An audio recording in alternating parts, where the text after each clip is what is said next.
So the first offering, as you're all aware of, would be the newspaper headliner. So right away, let's go straight to business. Apologies, we are beginning a little behind schedule, but the papers are in. So also is Bolahon Olojede. I greet you. Bolahon, good morning to you. Good morning, Citizen Jones. Nice to be here. Okay, then. The first paper on call, Bolahon, is The Sun. The Daily Sun leads with Atiku Obi joined forces against Tinubu at tribunal. Oh, well, both have cases. I think there is also a third party, APM, who is also at that tribunal. I just wonder how it will finally be resolved because there are now three parties who are saying they won the election. One was officially declared. The other two are saying they also won the election. We'll all have to wait till the court finally makes its decision on the matter. But it's quite interesting to see how it has panned out. We're used to a situation in which it's only one party contesting. But this time around, we have three other parties who are contesting that position. Let's see how it goes.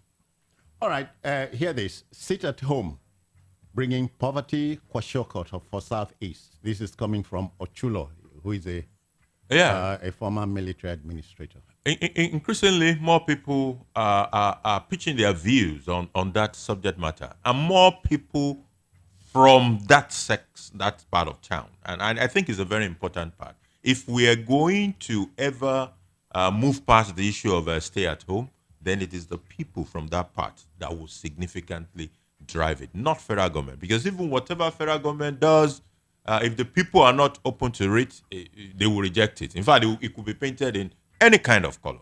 But when the people concerned themselves are saying, enough is enough, it will be easy to bring to an end. I want to believe that the end is near for asking people not to pursue their economic activities in the Southeast. And a related story, governors, Igbo leaders deploy new strategy to end sit at home. Yes, I listened to Soludo, I listened to a few of other leaders from that part. It is near the end because people are beginning to ask questions. Why are we the one being punished for a sin being committed by somebody else? And they can't find an answer to that. So hopefully these are the last, the wee hours of that stay at home in the southeast of Nigeria. Take this one. 2023 poll. Church was against Muslim ticket, not Tinubu, Bishop Igele. I think 2023 was a bit on the very divisive side. And my comment on that is that Nigeria probably we need to move away from judgment based on ethnicity. That is on one side. On the other side is that we have to build inclusiveness. So it's a delicate rope to travel on. However, I will call the attention of Nigerian politicians to Sierra Leone. Sierra Leone is 70% Muslim. The two presidential candidates were Christian, and that was not part of the debate. The election went on, and a winner emerged. The way we played our politics in Nigeria is seriously divisive, and we must pay a close attention to how we do things.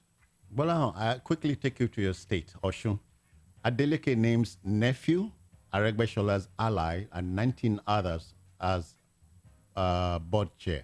Oh, board chair. Okay. I think one of his own people was also part of the commissioners.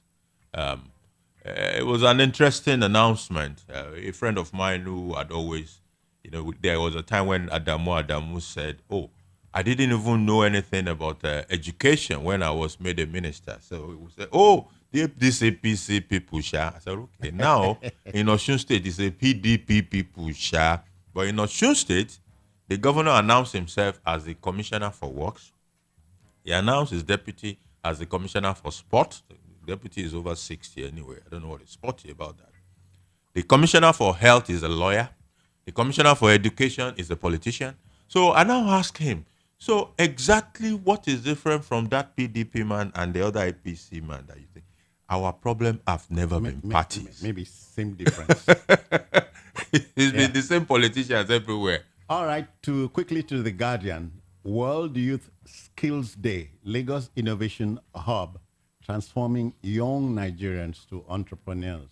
Yeah, focus have to be on the young people, especially with relation to innovation and technology. That is where the bulk of the innovation and this, sophistication in technology will come from.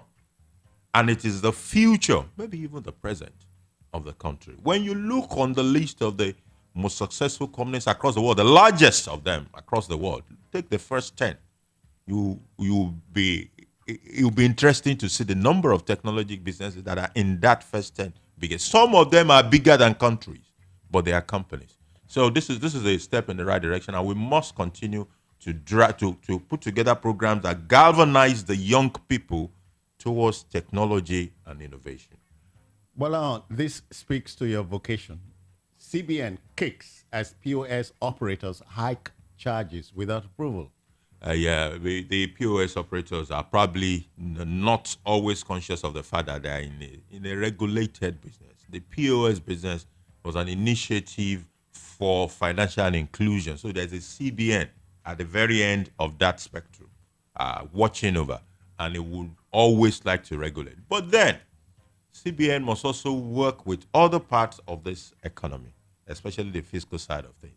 The question must be asked, why are POS increasing the rates? Of course, we want to prevent exploitation of the people, but there are other balancing acts that we must attend to. Otherwise, POS people will fleece Nigerians.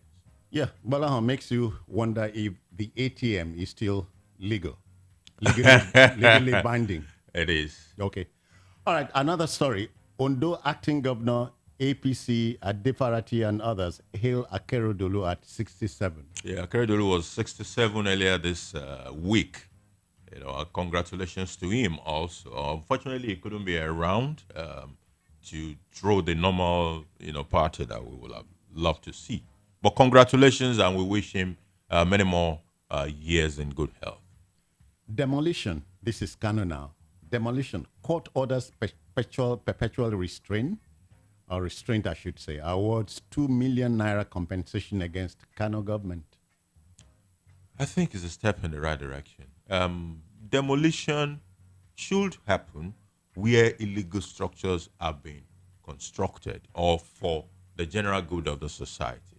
But it will appear that the way that the governor is going about it or was going about it was more of a vendetta. The problem with a vendetta approach is that you will go beyond what the law recommends or what represents the good of the society. And I think it was overstepping that boundaries. So it was good that the court could rein him in and say, look, Oga, this is getting out of hand. It was getting out of hand. All right. London judge orders confiscation of $130 million from Delta ex-governor James Ibori. Fantastic. But unfortunately, it will appear that is confiscation to the UK government. I hope Nigerians can step in that space and fight for that money to be recovered. The reason it's being confiscated is that it's an unexplained fund from a politically exposed person. So most likely that fund belongs to the people of Delta State. And the right thing will be to be able to get hold of it and give it back to the people of Delta State. Iburi accepts term. The unfortunate thing is that when he came back from his prison term, people rolled out red carpets to welcome him for all the money he took away from them, I guess. All right. Super Falcons stop Canada and plot Australia's fall. That's a nice one. Canada plays a very good female football. So our ladies are doing pretty good. We're looking forward to being able to take out more enemies. Maybe this time around, we will go beyond where we've ever been in recent years. To this day now, NNPCL resumes remittance into Federation account. That is it. Once you take out the subsidy problem, because the subsidy problem creates that room. The room is number one for both legal costs and possibility of fraud and corruption. So when you take that out, that is part of the gain that is expected from subsidy removal. for several months, NNPC had said, I have no money because I've used my money to import the fuel and block the subsidy gap. So now that the subsidy is no longer there, there is no room for that. And it made a bit of impact in the last distribution, which went from about 700 billion now to 900 billion, as well as being able to have another 700 and something billion that is going to be dedicated to infrastructure, so we were told. So hopefully people can also hold government at the state level to account for additional revenue that they are coming into or that they have come into by virtue of this game. Because when an NPC remit, what it automatically means is that there is more pool of funds, and because it's in the federation account, it is distributed to all the state and the federal government and local government as well. All right, this one, Tinubu, I will deploy entire machinery of state power to secure Nigerians. We look forward to it. Nigerians have heard many things about security. We will leave no stone unturned. We will do this, we will do that. But our environment has still not, have not been totally secured as we would love it. So we are just hoping and wishing and praying that in his own season, we will get more security or get more secured in this country. So we're watching. May God give him the enablement. Has he a choice? Well, he is making the choice now, but implementation. I'm just saying essentially go beyond the words or the wishes. You've heard the phrase, leave no stone unturned. Oh, over and over again. Have you heard this one, leave no stone unstoned? All right, to the next story. INEC plans review of result management system. INEC. Yeah, I guess that is as a result of their review of the last election. Part of what happens after election is that there are a lot of reviews from within and even from outside the country. There were observers that came here and observed the election. They will write their report, both international ones and the local ones. And then INEC in itself will sit back and review the entire process. What this is meant to do is to help INEC begin to make certain amends towards the next election. The next set of elections are off-season, off-cycle elections, and they are always a good platform to implement certain reforms which are as a result of their review of the previous elections. Take your time from us now. 20 minutes past 7. This is newspaper headliners reaching you from the Voice of the People Radio, 90.3 FM. Agbolahon Olojede is here. Now, another story. Hear this. Unilag increases tuition fees for undergraduate students from 19 naira to 190,000 naira.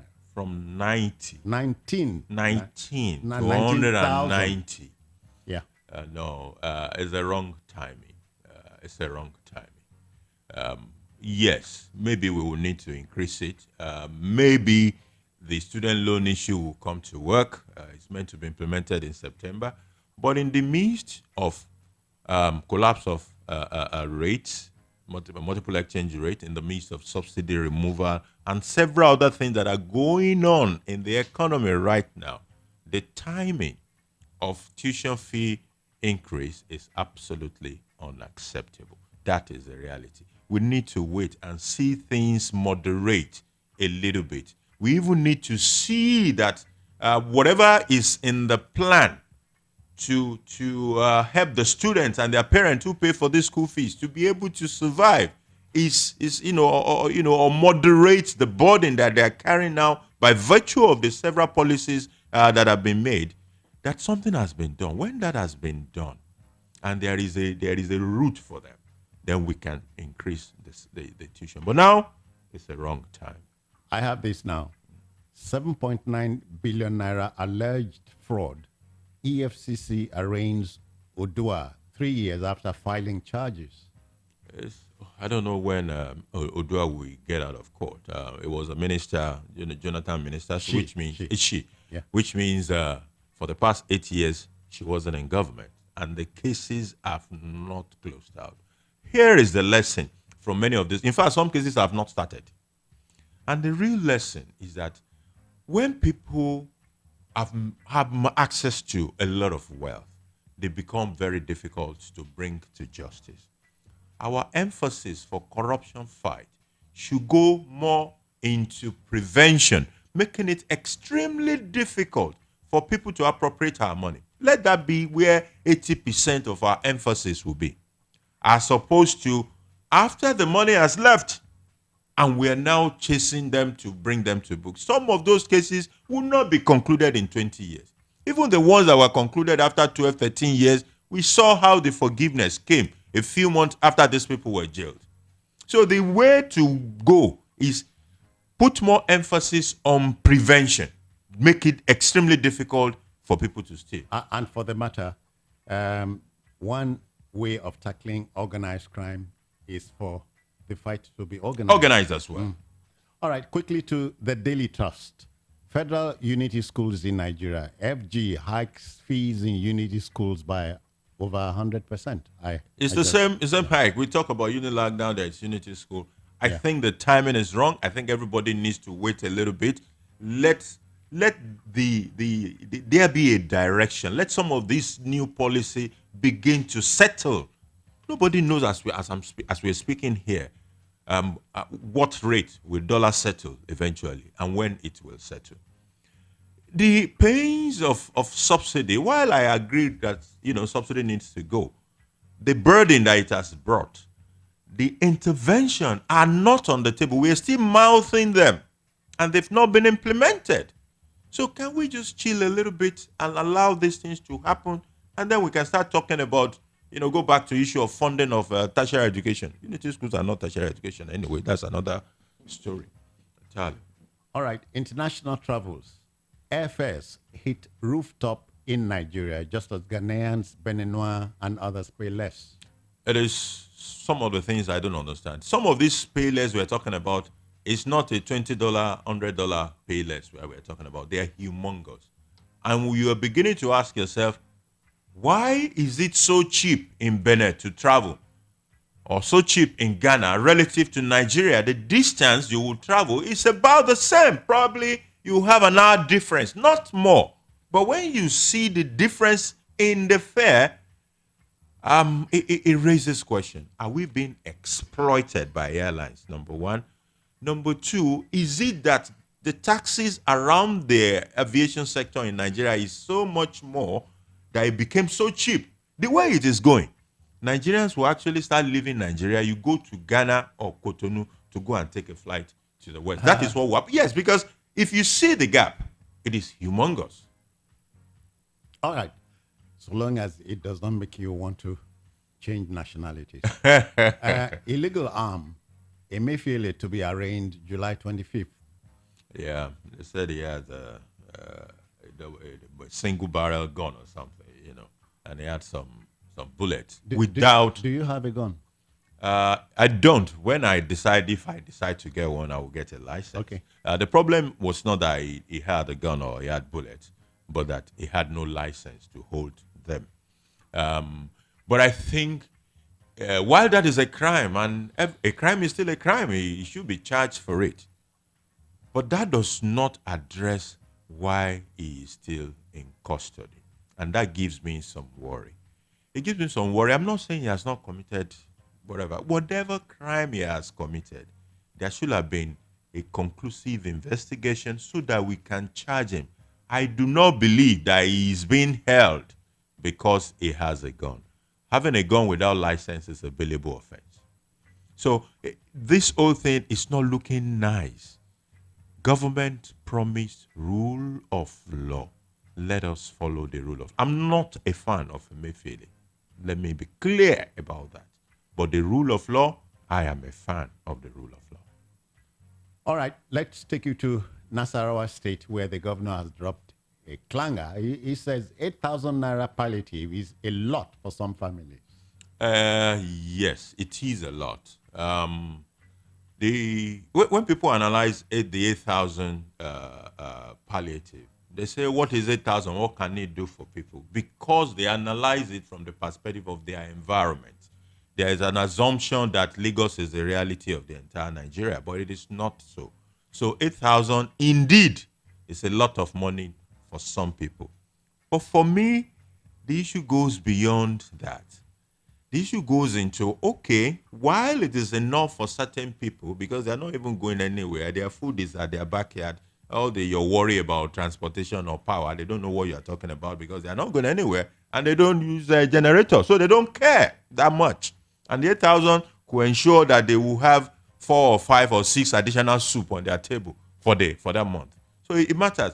But then the question is, how about those to whom it matters? 8,000 cannot do anything. So if you live in the urban areas and the rest of it, what is 8,000? So we need to think about what would be the appropriate palliative for people in that category. But beyond that is the issue of the database for the palliative. National Economic Committee Council has thrown the database out as lacking integrity, and I'm so delighted that they decided to do that. I have a worry though, and Bola, my worry here is the attitude of our country, my country, your country, throwing money at every problem. Mm-hmm. All right, let's move to the nation. Article 2, the PEPC, you know what that is? Yeah, the presidential. All right, declare me winner because of 21 states' results. Yeah, he has to be declared winner. Peter Obi has also asked to be declared winner of that election. INEC has declared a third party, which is Bola Ahmed Tinubu Ashwajo, as the winner. So 3 people are claiming winning. That is why we have this dispute, and that is why they are before the tribunal. So we have to wait. All the parties have closed their argument.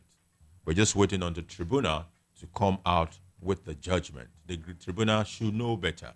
And if they are not happy at the tribunal level, they have a case at the Supreme Court. All right. Aketi De Kampe says wife on governor's birthday. It's good to know that. We're all looking forward to his return back in good health. He's 67. I mean, he was 67 earlier this week, and it wasn't still in town. But it's good news coming from his wife to say he's recovering. All right. In security, Tinubu vows to use state power to secure Nigerians. I wish him well in that resolve. We must use state power to solve that problem. And here is my preferred approach. I believe, number one, that we cannot solve that problem totally by military forces. It is not 100% a military affair. It's a mix of kinetic and non-kinetic. But before you get to the table and start talking to someone, you must first of all have the bigger size of the bargaining power. So you must permit them, you must show them that the military has the power and that we can deal with you. And when you get to that point, even if you are now negotiating, you are negotiating from a point of strength. And that is the right way to go. That is the way your non-kinetic effort can make sense. Your kinetic must have been very successful. Good news now. 7 oil-producing states get 70.3 billion naira from the FAAC windfall. Yeah. So there is more money. NMPC has was able to remit. So more money for the state. We have to be careful, though. For example, when we talk of the Buhari administration's database that the governors threw out and said it lacks integrity. Me too. I believe that database, there are questions about it. But the bigger worry is that will the state generate a better register? Do they have a history of being able to do things like that without corruption? Or will it lead to even bigger corruption? My take as of today, and I pray to be disappointed, is that the list that will be generated by the state will be much worse than that one we said it's not credible. Okay, federal government procures 51 air platforms to fight terrorism and others. Whatever we need to procure, let's procure it. Let's show the power, the capacity of the military to deal with these people. Let them feel it. I know there have been some successes even in the last few weeks, but we need more of it. Emphatic success militarily. It is after that we can talk of who remain there. Oh yeah, come. We'll talk this matter. Okay. Saraki's political empire faces fresh threats. Yeah, the political empire has faced a lot of challenges over the years. I mean, in the 2019 election, I remember that he lost not just at the center, they lost at the state, lost at the senatorial, at the House of Rep. Everything literally disappeared, or right under his nose in 2019. Hopefully, maybe he regained a few in the last election. I don't even know. I've not been watching that space. But there is no doubt that his political empire had challenges. But he can rebuild. Why not? Okay, to the Vanguard now. Appears to be the last paper this morning. Lawmakers sucking Nigeria dry. Unfortunately, they are the lawmakers. It requires that Nigerians, that we sit down and think through how we can handle the issue of lawmakers. Here is an example. People are saying, why do we need bicameral legislation? Why not one? You have 360 sitting somewhere, another 109 somewhere, and we are paying through our noses to remunerate those people. So the question is, if we're going to change that law, who will change it? It is the same people. These are people who, after the relevant agency of government, the commission had fixed their salary, will go and make another salary for themselves. So there's a problem right there, and I hope that the legal people will help us to unravel and teach us how we can deal with this particular matter. Otherwise, we'll see there's 70 million here, 70 billion recently budgeted, another 40 billion for cars and all that. When are we going to draw the lines? Okay. This is a little chilling, if not scary. Anthrax is here. Eat pomo and die. This is coming from Adetifa, the DG on NCDC. He insists. Unfortunately, it is not still the right way to go. So I'm asking myself, if I go to a restaurant now, how many people there are conscious of what he's saying? How many people have read this paper? So the kind of awareness that we need for anthrax has to be right down to the grassroots. Imagine the kind of campaign we had in the days of COVID. You start by explaining anthrax. Anthrax. What does it mean? What does it mean? But just, saying it from Abuja, nobody cares what they're saying. They will tell you that, is it not this one more? We will cook it. Whatever is inside will die. That will be the approach of a lot of people. So the awareness has to take a new dimension. All right. To Benue now, Balahon. Benue brothers killing brothers.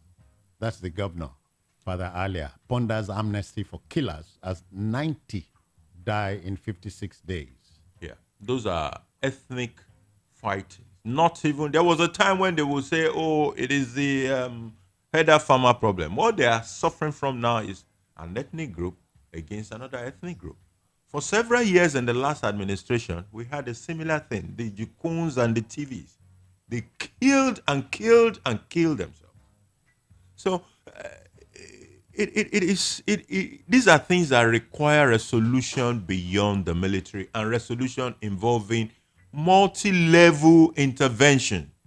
Of course, there is the federal government that has responsibility for, internal problems, internal crimes. So the police is there. There is also the role of other levels of leadership, including particularly the traditional. When there are ethnic-related fights, the role of the traditional leadership is critical. So may God help the Reverend to solve that problem. In a situation in which there is no war has been officially declared, 90 people died in Benue.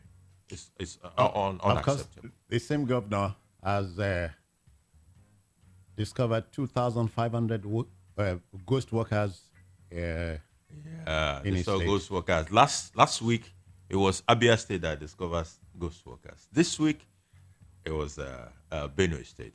And the question I always put out there is that we must take the issue of discovering ghost workers to the next level. It is not enough for you to say, I have been paying 2,500 people that were ghosts. I've been paying them salaries over the month.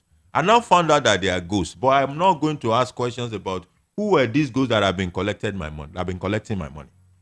That is a critical part of discovering ghosts. You must find out who were the beneficiaries of those ghost salaries. Recall the salary, recover what you can recover, and punish the people for stealing from our commonwealth. That is the next level that people must do. It is not enough to discover ghost workers. Who were these ghosts? Who did you pay last month that you find out are now ghosts? All right, Bolahan, you remember a minister was a ghost buster, at the federal level. Lost her job. For busting ghosts. Okay. All right, Naira redesign. Emefiele, a victim of vendetta. That's coming from the Vanguard too. I don't know whether it can be said to be a victim of vendetta. We choose when we want to emphasize the autonomy of the CBN and when we don't want to. And the question that professionals must begin to ask themselves is that at what point should I be forced to commit a crime or do an impropriety? If I'm a professional, I've been granted autonomy under the law, and a political pressure is being put upon me to say, you must do this wrong thing, you must do this wrong thing. Why don't I walk away now, Abi? Then put glue for my seat. Nobody should be able to plead that he was convinced to do a wrong thing when there is always an option for you to walk away. So there is no basis, no case whatsoever. So I don't know what Vanguard is talking about. If Emefiele did not believe in cashless policy, he shouldn't have championed it. If he was being forced to do it, he could pick up a pen and write and said, I'm out of here. All right. Bandits used money we paid them to buy more arms. And drugs.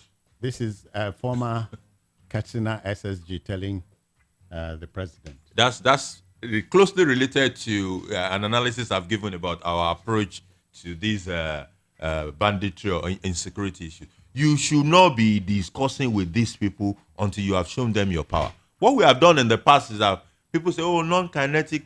So we call them, we say, lay down your arms, we will give you some money, you give them money. They take the money, they give you 2 arms, they go out there and buy 3.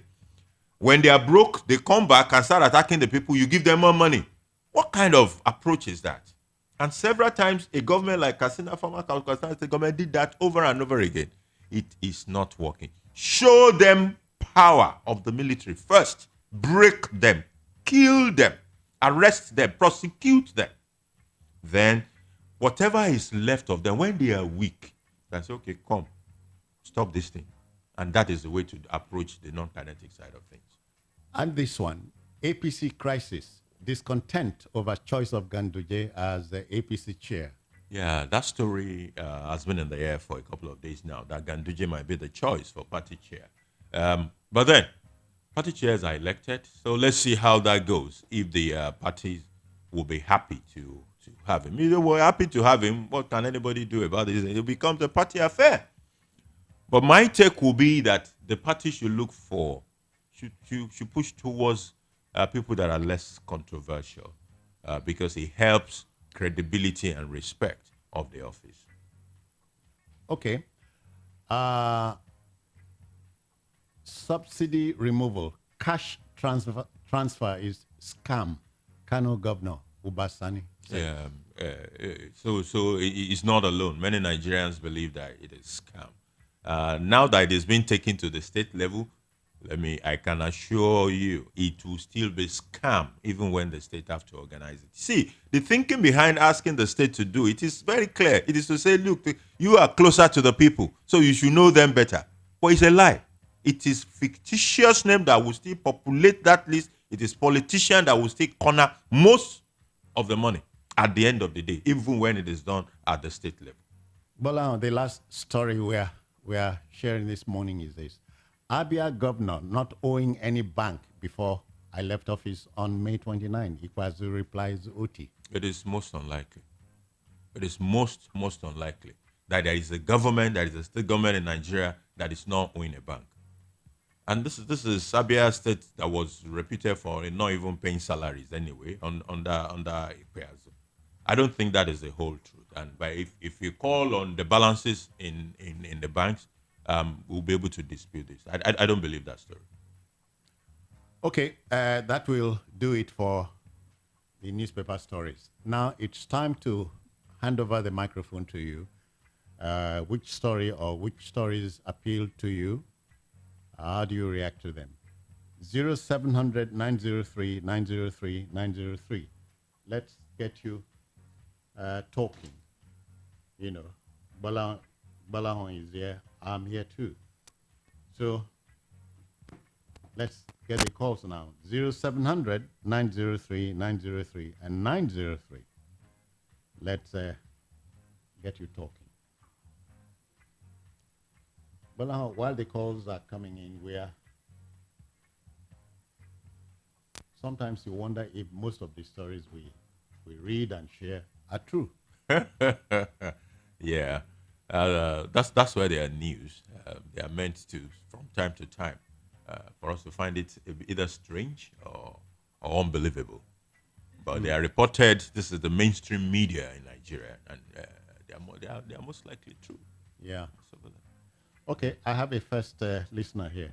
Good morning to you. Good morning, Sister Jones. I'm one this will be calling from Ikeja.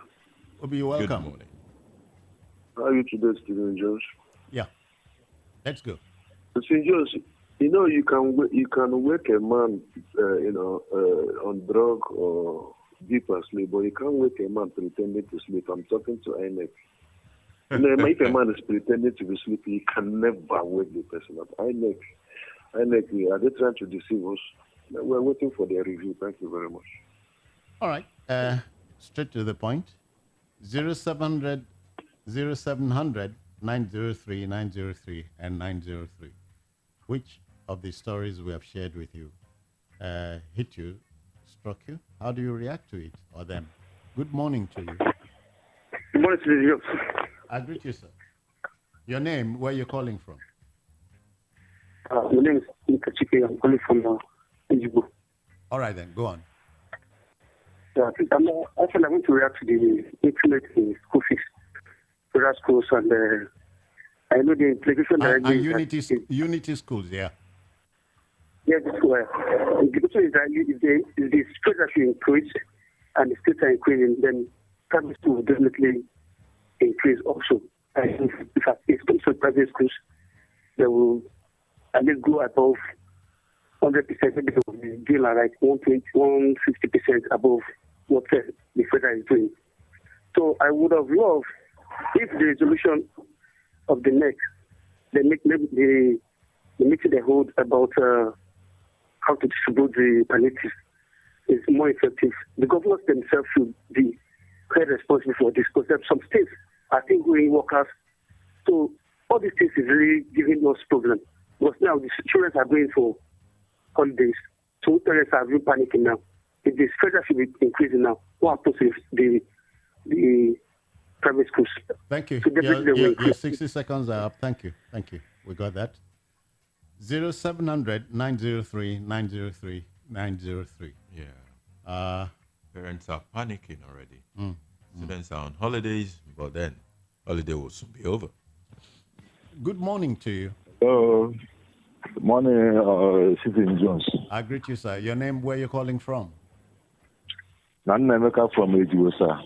You are on. Go on. Please, my take is on this INEC man. They are challenging their own documents or their own results for what? They should know that whatever they are doing, they are exposing themselves day after day. They should know that nobody is looking at them. And the Yakubu and the first force, whatever they suffer for their life, will come to the other end this time around. And it's already written on them. If they don't clean this shame on them, it will remain with them forever. That's my take this morning. Thank you, sir. Many thanks. 0700 903 903 903. Is there any story? Are there stories that tickle your fancy? How do you react to it or to them? Good morning. Welcome. Good morning. Yes, sir. Keep your radio out. Keep your radio out of it, please. Yes, it's out. Yeah, your name, where you're calling from? This is Ikan calling you from Israel. Okay, then, go on. my take is what the man in the aim of affairs said. We use all the state power to secure Nigeria. Now, when you look at this statement, it simply means that they have to empower the ministry, empower all the security agents to make the land of the country safe. This is not the first time we had this story. Today, you are just reporting that this brother is killing brother in Benue. How do we stop this situation? How do we go about it? Because even when the state is secure, what happened to the boundary and all those things? I think we need to make peace and justice to be very, very prominent in our way. Very important. Thank you. Good morning. Many thanks. Yeah. Yeah, 0700-903-903-903. Your time to react to the stories we have shared with you, or a particular story. Good morning. Yeah, so there's something about this will be calling from Ikeja. Can you hear me? You are on, sir. Yeah, this thing that we are sharing the whole money we are making this can't we have keep some money for reserve? Why are we sharing which story are you talking about now? I've been the one that the states have shared 1.9 trillion from the Federation account. Federation account. Yeah. Why are we not having enough reserve for tomorrow? We have started sharing it, and this will make the governors lazy again. They will not take out of the boss again. They have started again, sharing. They should have reserve now. Yeah? Unless they decide to keep some aside. Otherwise, the law allows them to share it. The law says they should share it, actually. I hope Obi remembers that in the Jonathan years, governors went to court.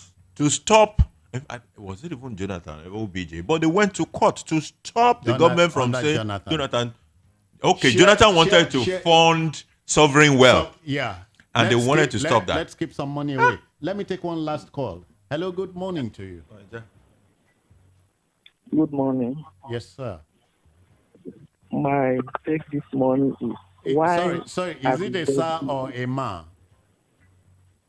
It's a sir. My name is Mr. Benjamin from Shogule. All right. Benjamin, you are on. Go on.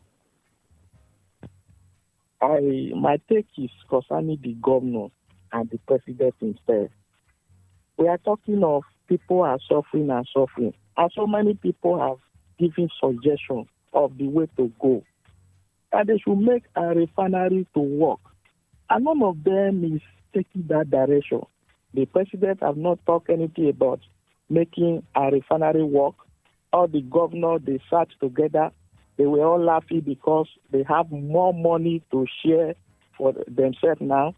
And they are talking about sharing money, transferring money, 8,000, 10,000, which will not take anybody to anywhere. Thank you. Many thanks. Yeah. But the refinery contracts have been awarded anyway. In fact, the third and last phase of the Port Harcourt refinery is meant to have been concluded last month. Maybe there is a bit of extension, we don't know. Warri has also been awarded, it's in the works. Kaduna is the one that may not be under. Hello. Good morning. Keep your radio out of it. Thank you. Good morning to you. Yes, I have done it. Your name is... My name is Yuka. You see, the area I'm going is traditional rulers. Traditional rulers, they only stand by to share money or to collect money from state and was there any story concerning traditional rulers? Maybe the Benue killings. Yes. Okay. You see, in traditional rulers, they are the people that are supposed to secure their lands. But they are only focused on looking for money for all angle, not to do their work. Because we have age grades in different dimensions. We have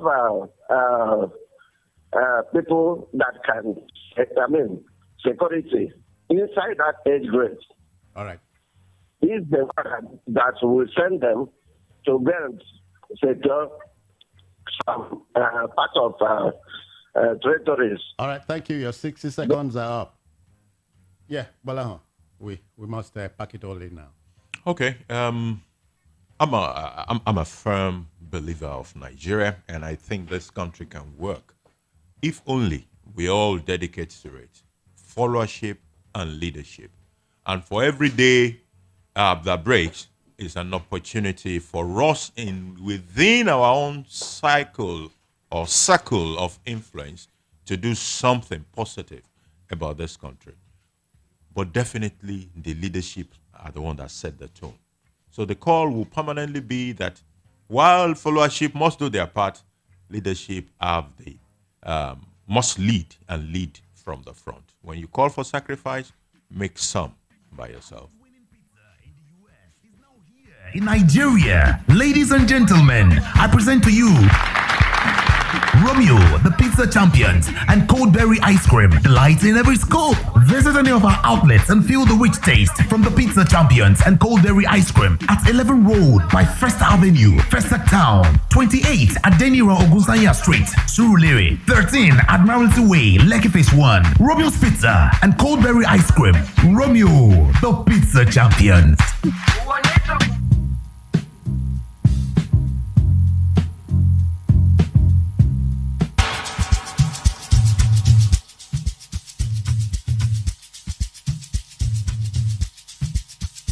Are you aware that Iruka Online Limited installed and designed a 100,000 capacity church building? Oh yeah, we are the sole distributors of global leading brands all over the world, such as Wafday Line Array, speakers and digital amplifiers, Preseno's digital mixers and studio equipment, Coswell workstations and keyboards, Fender guitars, Mapex drums, Ashdown bass combos, just to mention but a few. We offer flexible payment plan handled by our financial department with 24/7 customer care support system. You can visit our website on www.iruka.com to avoid buying fake products. You can also visit our showroom at number 36 Lagos International Airport Road beside Golden Tulip Hotel. Iruka, never settle for less. Yeah, VOP TV. VOP TV. Yeah, VOP TV. VOP TV. We have been serving you hot and fresh content on radio, and you have been loving it. Now we're taking it further. Catch us live on YouTube at BOP TV for all the juicy content you can't resist. Talk shows, exclusive interviews, news, lifestyle, and more. It's all about you. BOP TV, show up, speak up. Are you looking for the perfect getaway?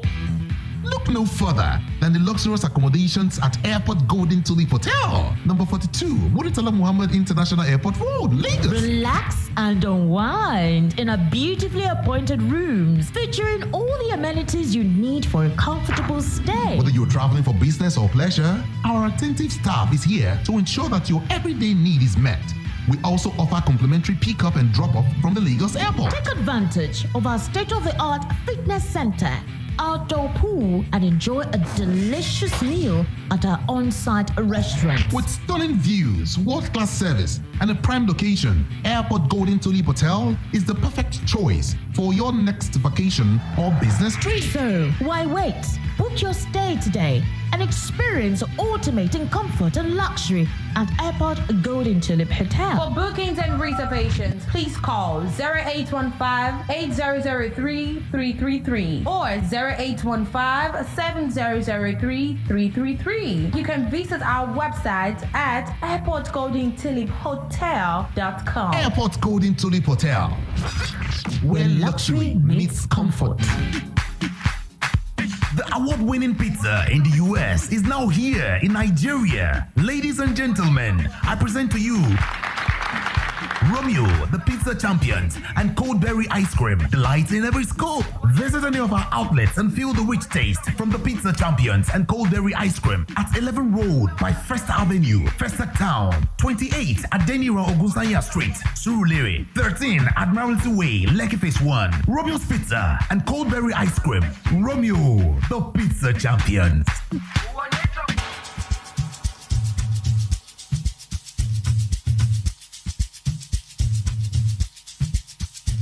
Are you aware that Iruka Online Limited installed and designed a 100,000 capacity church building? Oh yeah, we are the sole distributors of global leading brands all over the world, such as Wafday Line Array, speakers and digital amplifiers, Preseno's digital mixers and studio equipment, Coswell workstations and keyboards, Fender guitars, Mapex drums, Ashdown bass combos, just to mention but a few. We offer flexible payment plan handled by our financial department with 24/7 customer care support system. You can visit our website on www.iruka.com to avoid buying fake products. You can also visit our showroom at number 36, Lagos International Airport Road, beside Golden Tulip Hotel. Iruka, never settle for less.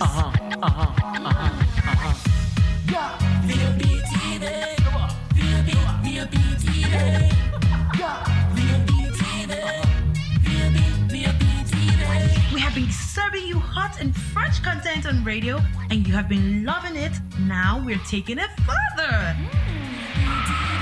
Catch us live on YouTube at BOP TV for all the juicy content you can't resist. Talk shows, exclusive interviews, news, lifestyle, and more.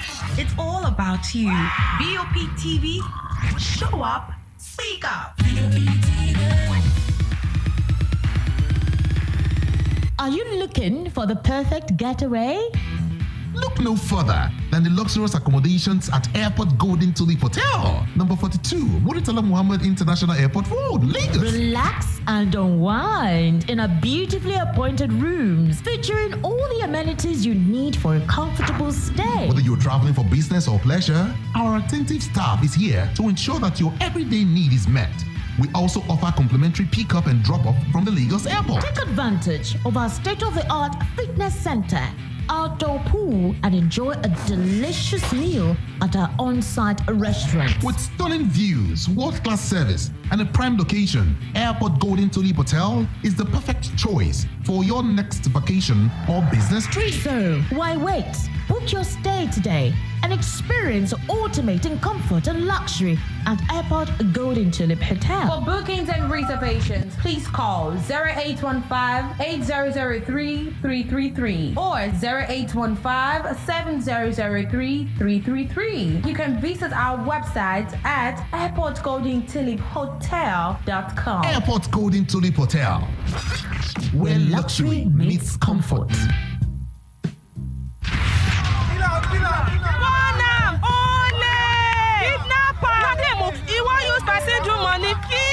Sit tire for here. Put am for in neck. Burn am. Yes, I no go find better work do. Na yahoo yahoo dem go dey do. Burn am. Stop! That person where you won't born, if it dey innocent, no go carry person blood put for your head. Jungle justice no good at all. Stop am. You wey light the fire, you no get heart. Say no to jungle justice. You uncle, we follow for the crowd they look where then they born person. You no stop them. If they do you like film, abi? Your hands self no clean. No. You fit enter gbege. Stop the lynching. Stop jungle justice. Under the criminal law for Lagos State, person we start jungle justice, those we support them and those we just don't look, all of them fit rot for jail. My name na Benjamin Hundeyin, Lagos State Police talk person. Stop jungle justice. This message now from Lagos State Police Command and VOP 90.3 FM.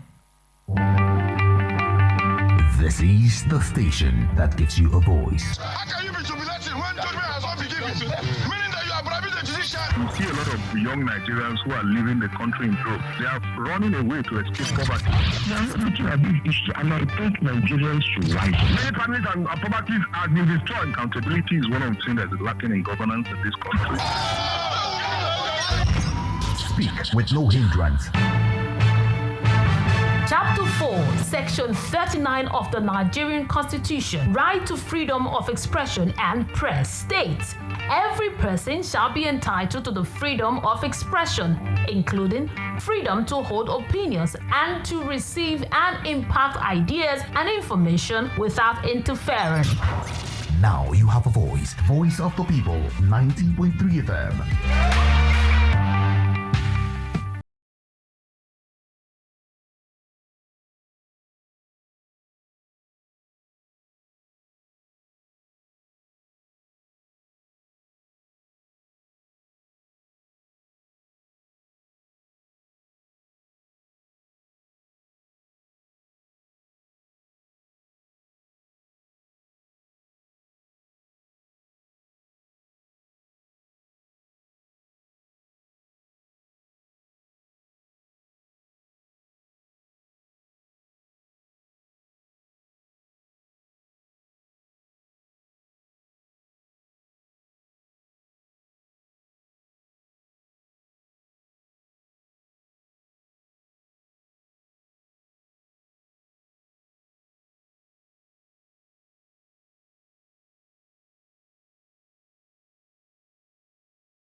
years of unbroken democracy, we have not built a single refinery. We inherited 4 refineries in 1999. We ran all of them aground. Today, we are importing. Naira is tumbling. Productivity is low. We are not producing. Unemployment is very high. Population is increasing. Jones, why will we not? They say he who sows agony harvests whirlwind. Why won't we harvest whirlwind? What we are harvesting is what we purchased many years back. They say you know if you plant cassava, reap cocoyam. You cannot plant cassava and reap cashew nut. What you plant is what you reap. We planted indolence, and what we are reaping today is low level of productivity and agony. It is the fault of the leaders, but it's also, to a large extent, the fault of the people. Because when we begin to apportion blames, the leaders alone cannot take all the blames, because the people may not have asked relevant questions. And the question is, even today, have we started asking the relevant questions, or are we still delving on the saying, it is not my portion? Yeah. It has become all our portions. Okay, Akin, the bus stop economist would ask glibly, was there any way of removing subsidy on the premium motor spirit without hurting the country? Bus stop Pepe economics, Escotoyo comes to mind. Late Escotoyo comes to mind. And Fred has laid it. And please let me start my communication by telling us what I know we are. We are in pains, we are in grief, we are in excruciating pains. However, if you got involved in an accident, you will have pain. We are in an accident, except that I want to add that we are in an emergency situation. We have spent, at some counts, some 2 trillion of our monies into subsidizing. We've not gotten anything to show for it. Fred was talking about refineries not working since 1999. I dare say even before 1999, we started the process of disrobing our Commonwealth through corruption, turnaround maintenance does not get anywhere. In fact, the sighting of the some form of refineries were just political, not necessarily economics. And what we wanted to do is life abundant, like Awolowo would have said to all, lying to ourselves. We could not manage that. We ran that to the ground. We knew, bus stop economics will tell you that we knew what was going to happen tomorrow, yesterday, not even today, by way of predictions. We knew it was going to happen. But one thing that now happened is the fact that money was aplenty. The military came. We did what we will call a unitary form of governance and lied to ourselves that we are running a federation. So everybody runs to the center to go grab without necessarily putting things back. So I'd like to say, from the bottom of my heart, I knew today was going to come. When diesel, or what you call AGO in the parlance of petroleum economists and practitioners called AGO, was going to be deregulated, there was also a lot of cry. But it came and it got stabilized. Kerosene was going to be deregulated on paper. During Yaradua's time, nobody was bold enough to say that that was going to happen. We lied to ourselves, and some people were smiling to the banks. And then we kept on subsidizing our neighbors who now saw us a big brother who could not have thought deeply. So pains, yes, that's what we have. Secondly, we have borrowed our tomorrow to have what we call eating subsidy. Yesterday, we don't have anything to show for it. We can no longer afford borrowing Otherwise, we're going to get into deeper peonage. So, two additional things I would like to say, without necessarily lying to hot sensibilities here, is the fact that we got to a stage where we boldly now then said, enough. There's an accident on the road. There's a lot of blood spilling. Can we stop this spilling? What should we have done first? Not on 29th of May, not even at the end of June. We needed to have done a few things seriously on the part of the populace. Fred is making a point that, and I commend him for saying that. It's one thing that you and I don't want to hear. I don't want to hear it. Most people don't want to hear it. It's not our fault. It's not our fault and stuff like that. It's your fault. If it's a collective guilt. It's guilt. If somebody goes to steal somebody that does not belong to you and filters it, and you put on part of the rope, well, you tell me that you are not part of the stealing process, but you are putting on the rope, and people are telling you, this is not going to be sustained. These are some of the truths. I also know, I hope we get into that there are so many ways to skin a cat. Perhaps, Citizen Jones, the same death, you want to slaughter a ram, there are certain ways to how to slaughter. You don't do certain things and stuff like that. You slaughter the ram anyway. Perhaps we will have done it a little bit different, but the results will still have been the same. Because you are going to spill blood. You are going to spill blood that you are not going to get anymore, and that patient is going to die anyway. Yeah. And so what do? You want to give that patient a bit of a chance. Miracle can still happen. They say tough times don't last, but tough people do. And the last thing that I know, which is true, is the fact that when we had this accident and the medics came suddenly upon us, we looked at who are these medics. Are they people who also tighten their belts? Are they people who just say, do as I say and not as I do? Are they showing good example? Are they showing character? I'm afraid we haven't seen much of that. So when you jumble all this together, Citizen Jones, we are in a dire strait, one. Secondly, there's also hope if we can persevere. And there is hope and faith all joined together if we can get people, right people, with the right head, with the right discipline, with the right character, with the right competence, with the right capacity, and with the right consciousness, we will get there. All right. Fred, I was listening to him religiously. Yes. Let's look at Nigeria, a near 63-year-old country, still messing around at that age. It's very terrible, Jones. Honestly, extremely terrible. And it is more worrisome because we seem to know the solution to our problems, but we don't want to apply the solution. And that is what beats my imagination sometimes. I can tell you that Nigerians know how to solve their problems. I don't know why we lack that will. The one they call political will to solve these problems. I don't know why. We kept on saying we are a federation. My brother Aki said it, that we lied to ourselves and we're deceiving ourselves.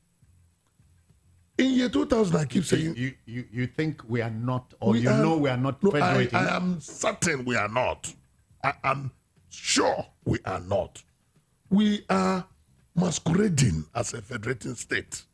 We are purely... Even the unitary system that we practice, if we practice unitary system, it would have even been better. What we practice is a confused state of affairs. Absolutely confused. It is not unitary. It is not federal. It is a confusion. It has no name? It has no name. It is only Nigeria. The only name you can attribute it is Nigerian style federalism, which beats all sciences, economic and political. Jones, what is all this talk about going to Abuja to share money? What is not today. What is the meaning of this mining in the northeast and the northwest and north central. Illegal mining. They say it is illegal. Meanwhile, both state and non-state actors are involved. We see them. Governors, emirs, legislators, chiefs, and all of them. They are involved. And we claim we don't know. They are in cahoot with foreigners, and Chinese, and the rest of them. Fred, by extension, our crude oil, perhaps the only thing we rely upon, we are coming there, is being stolen. We are coming there every day of this life. How can our people be involved in the stealing of the crude resource on a humongous scale? Both state and non-state actors, even in collaboration with some foreign countries. Some governments of foreign countries are also involved. You want to tell me that China, America, Russia, they are not aware? Germany, as a state or as countries, they are not aware that they are selling crude from Nigeria? They are all involved. And they are being... There's an adage in my place that the rat at home was the one that told the rat in the bush that there is fish in the fireplace. It is our own home rat that brings the foreign rat to come and steal our oil. And we will come and pretend. And meanwhile, we have government. And they say the rat will come from outside, come feed fatter than the rat way they inside. Because the rat inside is always on the edge. The one outside is not on the edge. Fred. His is to feed and go. Sometimes that rat inside, you will not even hear anything. Just have a look at that rat. Shaking, majestic, and then the rat outside say, are we not of the same genre? Of the same genre. Oh, there must be something inside that place. And like we say, there must be a hole. Oh, goodness me. At the end of the tunnel. Let's go and drill ours and see. I'm just trying to... Yes, at the end of the day, who is losing? The country is losing. The people are suffering. Population is increasing. A country that cannot plan for the future. You call that a country? There was planning for the future in the 60s.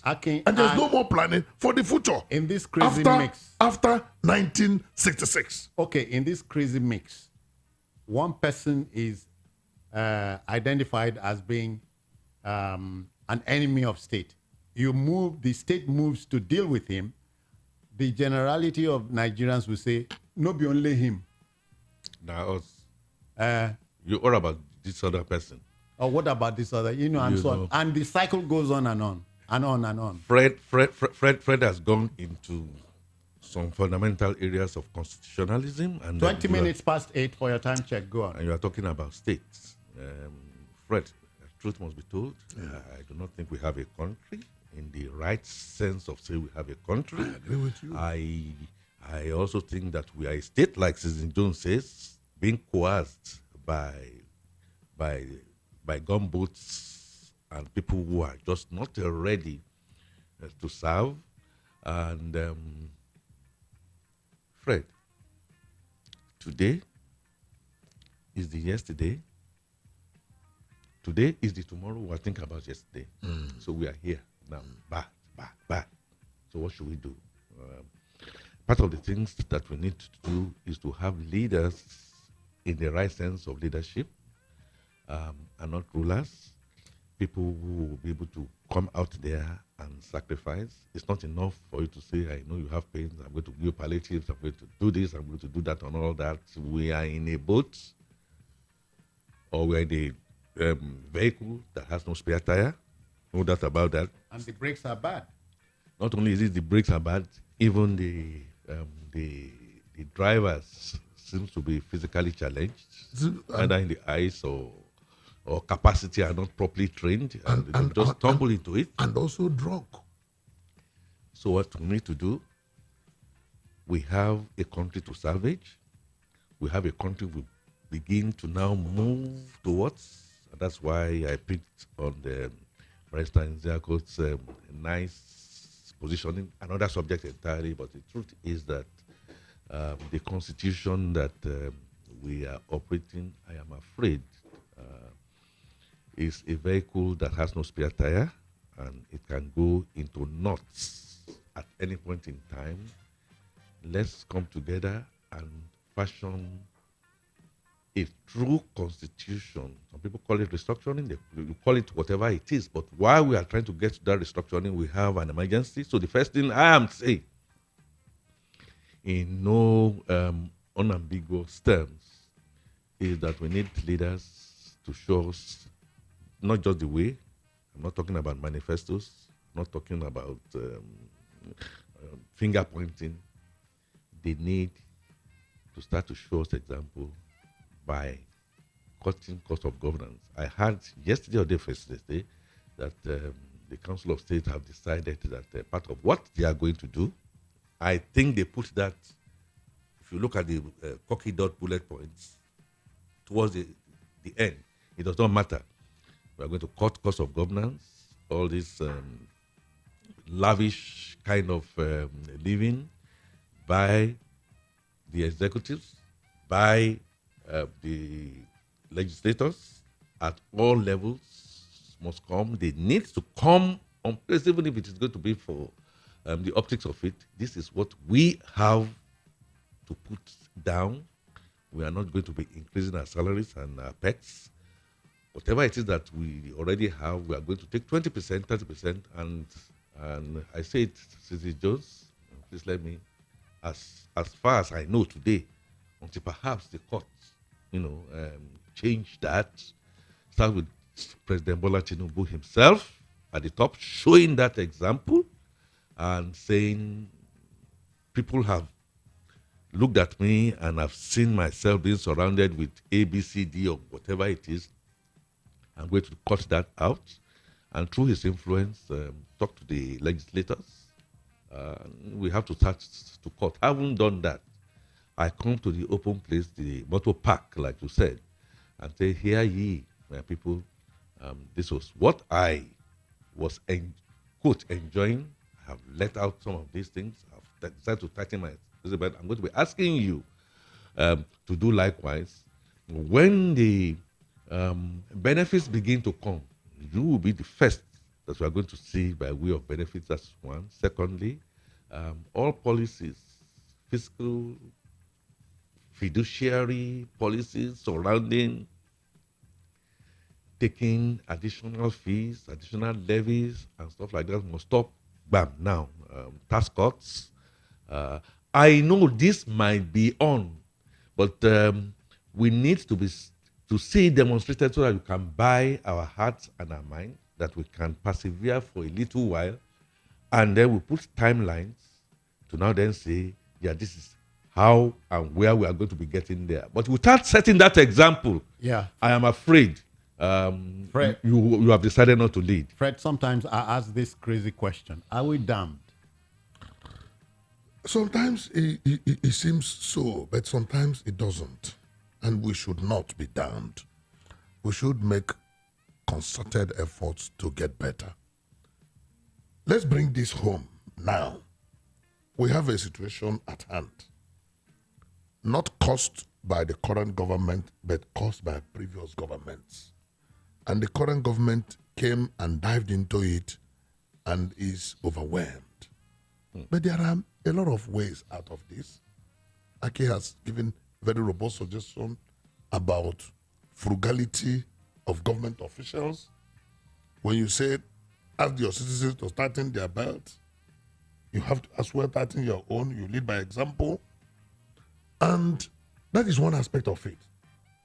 Where lies our challenge? Our challenge is essentially because we import what we have. We have huge... Needlessly, avoidably.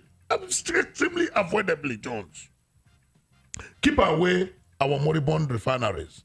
Made moribund intentionally by sucking the money meant for the turnaround maintenance, embezzling them, and allowing the refinery to continue to decay and die. So leave that away. I had once earlier said that even the new one that is a private sector driven one is not even there to solve Nigeria's problems.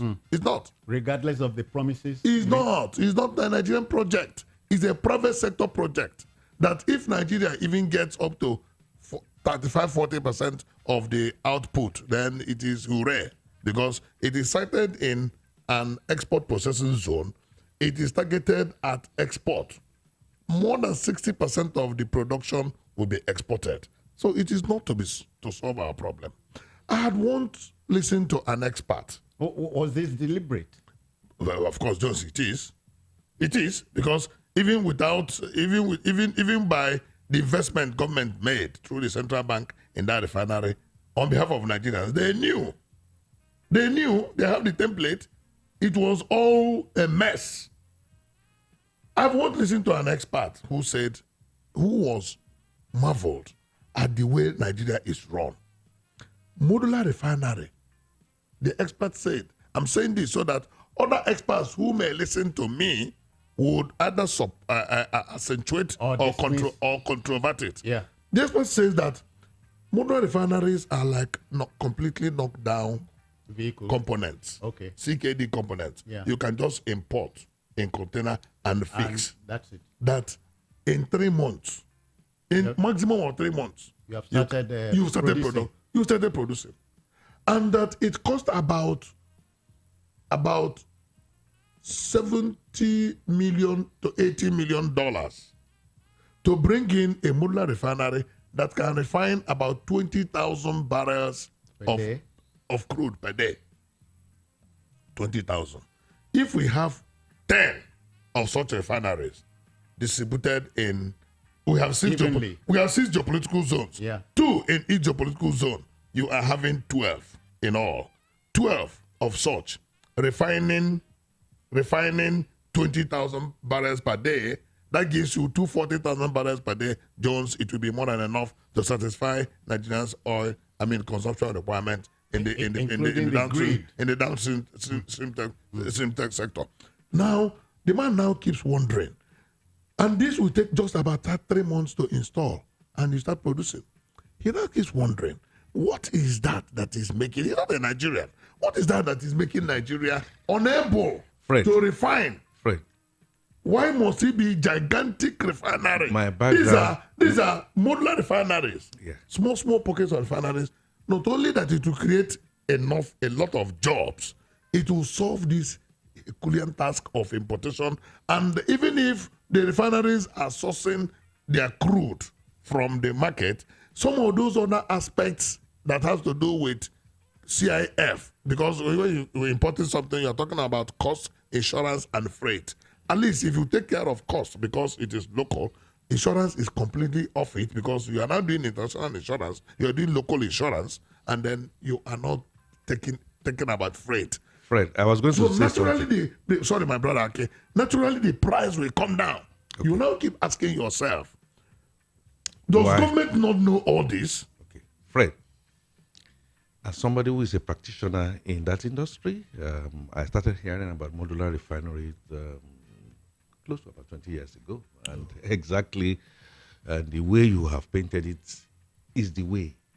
However, not necessarily pulling away what you have asked. The problem are twofold. One, regulation. Regulation in our country is abysmal. Meanwhile, regulation is government too. It's government. Regulation is abysmal.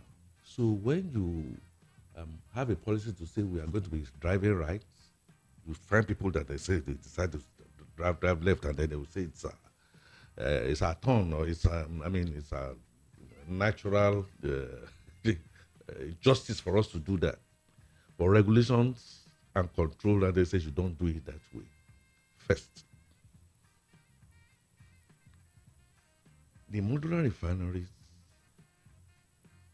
is a stopgap. I agree absolutely. We need to look at the regulation.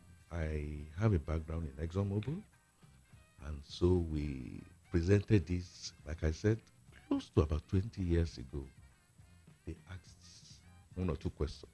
The first question is, who are we going to be giving the licenses to? Are they people who are technically competent? Even if not technically competent, you know the cognomen of the Nigerian. Put him somewhere, he becomes like an expert almost the same day. Now, that is one. But down the line, when you put all these modular refineries, it's going to be a business. Nobody is going to come and want to do a modular refinery without looking for returns. The returns is such that at the end of the day, what he or she or they are going to be producing, the price must not be controlled. See what I'm saying?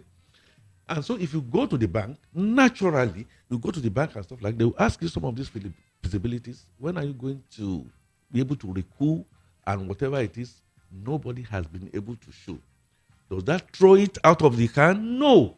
What that therefore says is that let's go back. That's what, development economics talk about. Let's go back. Let's go and put the dots here and there. You talk about 6 geopolitical zones. Yes. Can we start with 1? Can we start with 2? Can we begin to regulate it? And down the line, we still come back to the common denominator. And what is that common denominator? That the regulation is gone. That is the truth. So you can come, you'll be controlled. You are not going to be the one that will be fixing your price. Absolutely. There's going to be competition. The major problem is that... And all the value chains in between will now have a domino effect. It is not rocket science, but we can do it. Let's introduce the element of market forces for the listener. Yes. What part will market forces play here? And the terrible aspect of it is that NNPC has been the regulator and the player in the industry. It is NNPC that is killing Nigeria. When I call them Nigerian National Petroleum Corruption, I say that without missing words. It is NNPC that has been killing... NNPCL. Whether you had it L or not. PLC. It is that organization that has been killing Nigerian economy. And I say this with due respect to Mele Kyari. I don't know why President Bola Tinubu still retains that man up to today. I do not know why. Is it a tenured appointment? It is not. It is not. See, Fred. I do not know why. Fred. Those of you who know, you should please enlighten us. Fred. While I agree with you in content, de facto and de jure, and that is the truth, NNPC has been forced to continue to do what they did because, like you said, we just not gotten serious with our governance. NNPC became the sole importer because other marketers were not going to import. Other marketers were not going to import because they will not be able to get a return for whatever it is that they are going to import, because whatever it is that they are going to import cannot be sold at the kind of market price that you and I are going to say. So we have a cul-de-sac. What I think, and my dear friend Mele Kyari, I call him my dear friend Mele Kyari because I was a bit of part and parcel of some of the things that we kept on saying. NNPC, before they became PLF, if you go to NNPC today, a lot of the things that you are saying, Mr. Fred, I told them. And let the officers come, and then we can face one another and say, look, Akin, it's easy for you to say, but we are also constrained. We are constrained by what? Accountability, transparency. We had, for some time, about since 1999, the president of the country being Minister for Petroleum. Why was that? Being Minister for Petroleum. Why was that? Deliberately. All part of the leakages that we are talking about. That's okay. But what I expect you, so let me say it out here. Because at Lagos Business School, this was before Mele Kyari became NNPC. GMD. GMD. Yes. He got up, had a lecture. We talked about issues of governance. We talked about deregulation and all that kind of stuff. And then I asked the question, and I saw that the question was very, very innocently asked. And I said, look, can you stand up and face your boss and say what you are prescribing under the template that you are giving us is not going to work? That you are going to wake up one morning and you'll be asking us to transfer some monies here and there because it's a national emergency, national here and there, without necessarily, for instance, going through the process of the National Assembly, which is another subject entirely. Process of proper appropriation. Appropriation, another subject entirely, whether it's appropriation or misappropriation or whatever it is, or something going on in the ground. It's a jambalaya of so many confusion. And I said, what I therefore expect? These things are self-imposed, in the private sector that has operated in Nigeria for years upon governance, because we know we are responsible for the shareholders. Every year we stand in front of shareholders and we give accountability, and they can boot us out. Will you be able to tell Mr. President and the executive that what you are asking us to do has these implications? Say truth to power. Worst case scenario, according to the exchange that we had in class that day, they will boot you out, but you go in dignity, such that a today will come. And you hear you will be a cynical Nigerian would ask. You go in dignity. Dignity 9 man the job. You will now be smiling. You see, at that time he hinted in class. I'm talking of a few years before. Maybe I didn't know whether I was programmed to be. Yeah. My county barrow, late my county barrow was then GMD. Well, then GMD. I said, we are hearing, because there's nothing that is happening that is not an open page. We are hearing that we are thinking of the Kolomani exploration in the north and stuff like that. Are you sure that this is not going to go the way of wanting to set up a Kaduna refinery just because we want to equalize prices? Don't you think, ab initio, what you are planning to do is going to, you understand the point I'm making? And we knew a lot of money is going to go in there, and we may be doing wild catching. Are you in a position, all right, to speak to Mr. President and say, hey, halt. Okay. This is not looking like what we should. He couldn't answer. So my point is, we need men and women of courage, people who will be able to look at the demagogue and tell that demagogue the truth. To its face. To his face. Okay. Very openly. Okay. That is part of the things that we must have to do. Gentlemen, let me introduce one crazy element here. Thank goodness Fred is the only learned head here. Yes, that's true. He must understand where I'm coming from. Over time, Nigeria has perfected the art of not punishing impunity or bad behavior. It's a critical part of the problem. It is a very, very critical part of the problem. But Jones, the more critical one is the structure of our country. This country, I keep telling you, in year 2000, I delivered a lecture in University of Lagos. And I told an MSc class that Nigeria can never walk. In year 2000, that this country can never walk. What did you tell them? I told them that the country structure is aimed at only consumption, aimed at underdevelopment, aimed at a unitary structure where you can have the boldness to do what is right.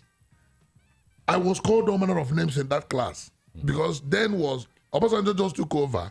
You know, when in 1999 Obasanjo took over, they said, now that we have come to civilian administration, that all will be well. I told them all can never be well. And he took over without a constitution that he had not read. That is it. That I told the the class problem. that all will not be well because the structure of the country has not been set aright. I'm sure you are privy to that information. On the morning of the inauguration, the constitution was not ready. Was not ready.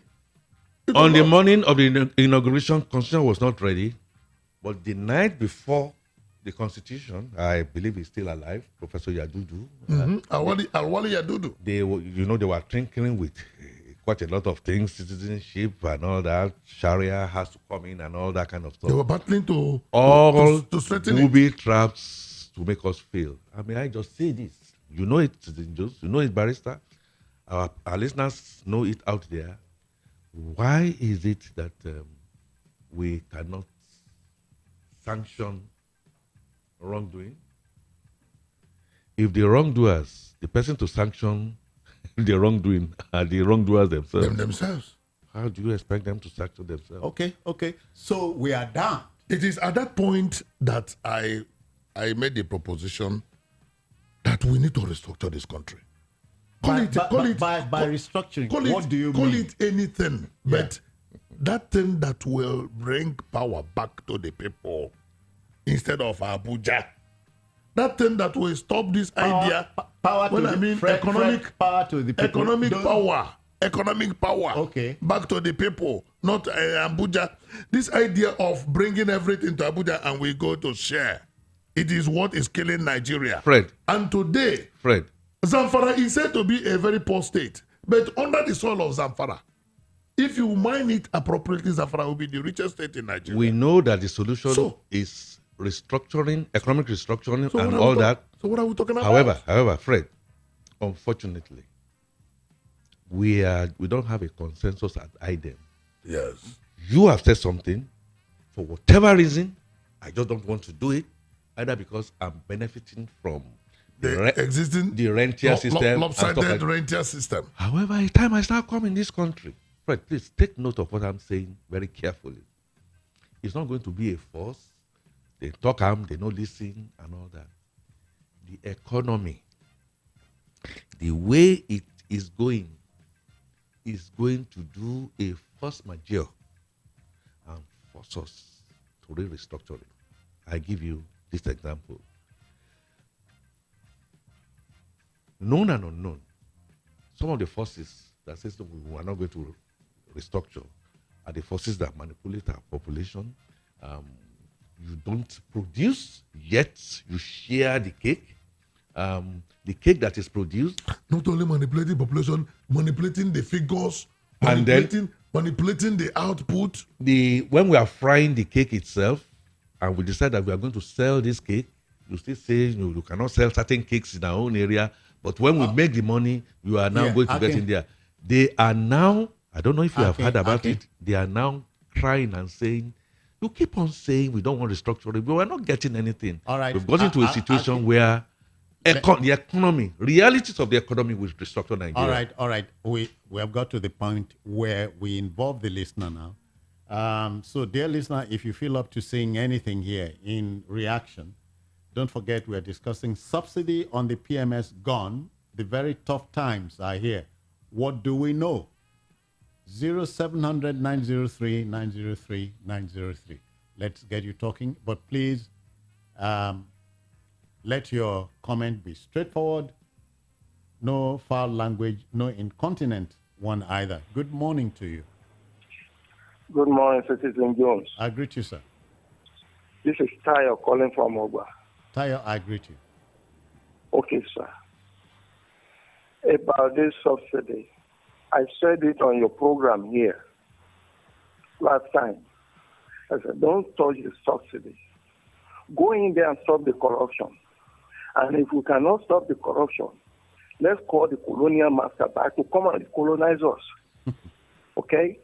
The problem of Nigeria is the learned people, starting from Mr. Nzeako there, all the way to Supreme Court. They are the number one problem of Nigeria, the judiciary. Mr. Nzeako, every civil cases before the court, it is either de facto or de jure, yes or no. De facto or de jure, yes or no. It's a when this legislature and the executive, they pass the law to be appropriating funds to the what is the job of the judiciary? Is to declare it unconstitutional. But they are those are. All right. They will never say anything. Thank you. 60 seconds out. Thank you. Okay. Yeah. Well, the nature of our judicial system is such that they say the court is not Father Christmas. If you approach the court with your complaints, then the court will look into it. Precisely. I agree with you that corruption is the bane, but it does not have headquarters at the judiciary. It has headquarters all around Nigeria. All right, another listener is there. Good morning. Your name, where are you calling from? I greet everybody in the studio there. Yes. My name is Idahosa. All right, Idahosa. Welcome. With all you people have said, I started listening from the beginning. Let me tell you something. Somebody called from UK in one of the programs in VOP. He said that the media are the most enemies of the citizens. Not the judiciary. Then he explained. Huh? Not the judiciary. Go on. He explained why. We all know. You see, for example, let me give you a good example that is instantly now. When President Zaka mentioned NNPC did not add limited, which is fraud. That limited is fraud.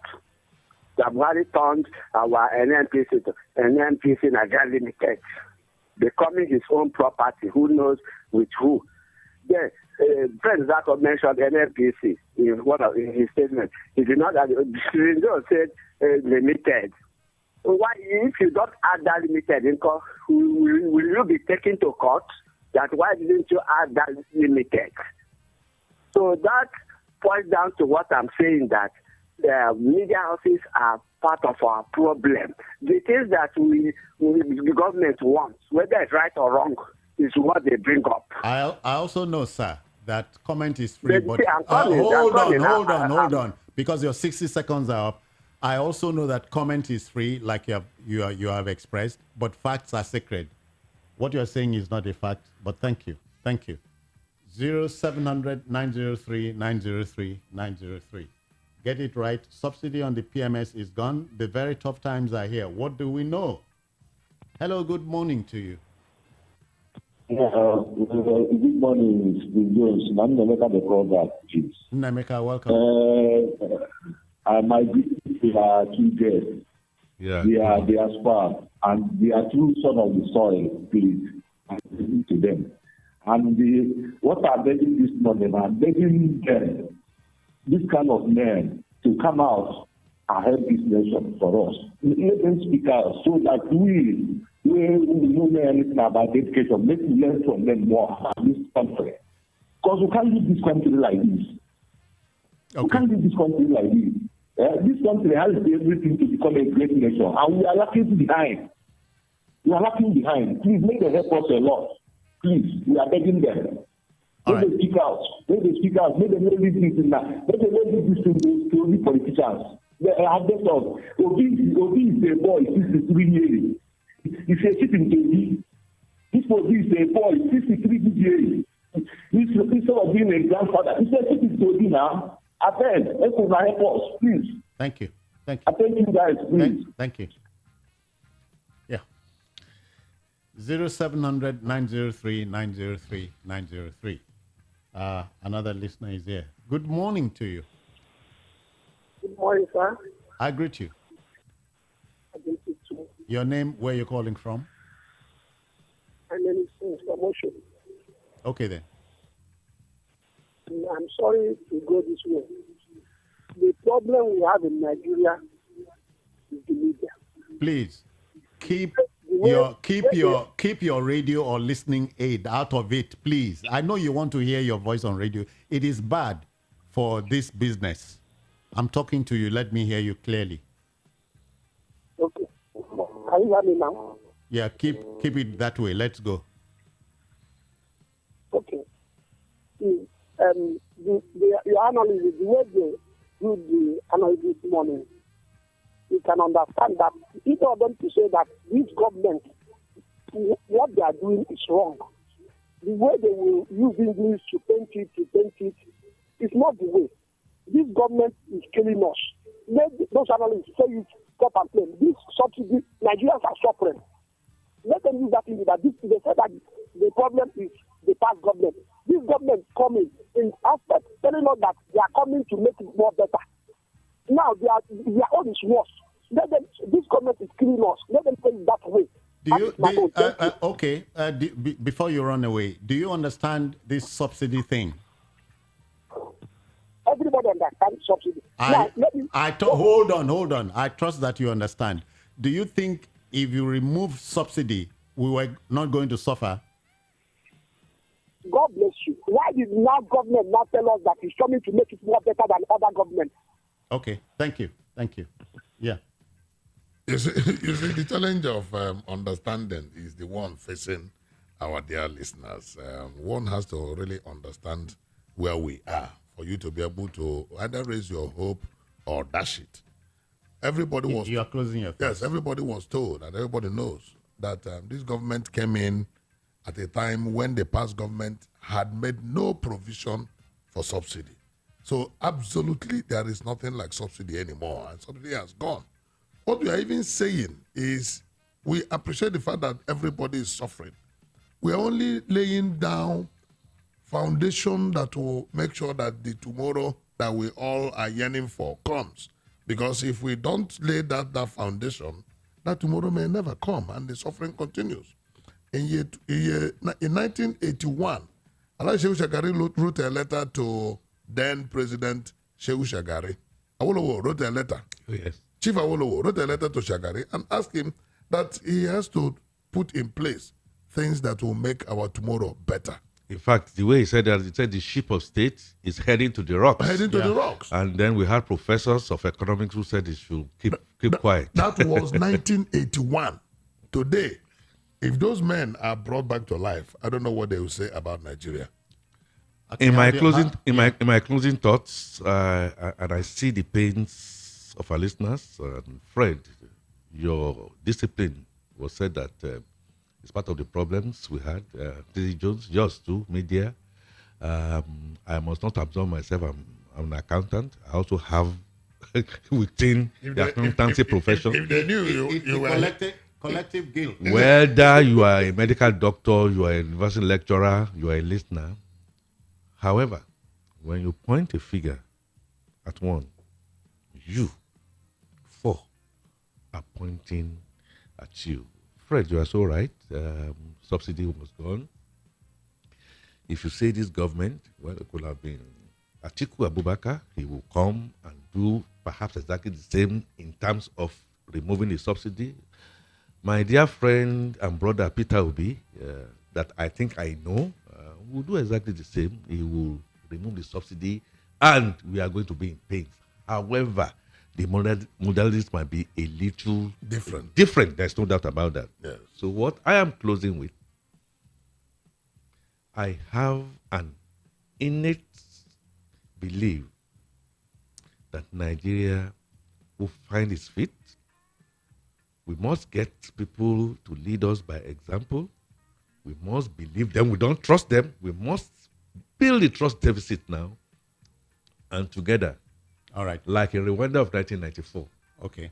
Very, very, very soon, Yeah, Nigeria will be the destination of choice for me, everybody in on the surface of the earth. In closing, when you retool, you get all your tool kit ready and the right tools in the right place. Correct. And set to work. I want to thank Fred Nzako for coming. Many and thanks. Akin Fatunga, many thanks. Thank you very I'm much. out of here. Bye-bye now. Good morning.